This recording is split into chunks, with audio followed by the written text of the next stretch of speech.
Merci Audrey, je vous en prie.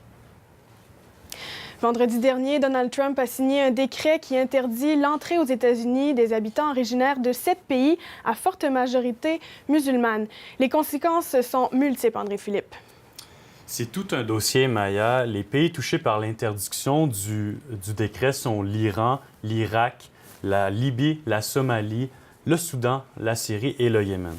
Le principal enjeu, c'est que les autorités concernées par le décret ne savent pas vraiment comment appliquer ces mesures et ça l'a mené à des situations très problématiques.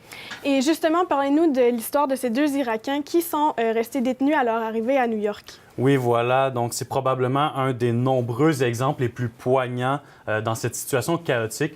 Vendredi dernier, jour de la signature du décret, 2 Irakiens sont restés détenus à l'aéroport et c'est seulement 12 heures après que les avocats ont réussi à libérer les individus qui, disons-le, possédaient en main un visa valide. Et selon ce qui a été constaté, André-Philippe, c'est que le décret ne s'applique pas seulement qu'aux nouveaux arrivants et voyageurs. Non, cela dépasse également le cadre des nouveaux arrivants, les réfugiés. On parle des résidents permanents également qui devront se diriger vers des ambassades ou des consulats américains afin de se soumettre à de nombreux contrôles supplémentaires. Et le problème, c'est que pour la plupart, ils sont soit venus aux États-Unis pour étudier, ils ont des emplois, donc ils doivent se déplacer rapidement, et pour la plupart, ils possèdent des biens en sol américain.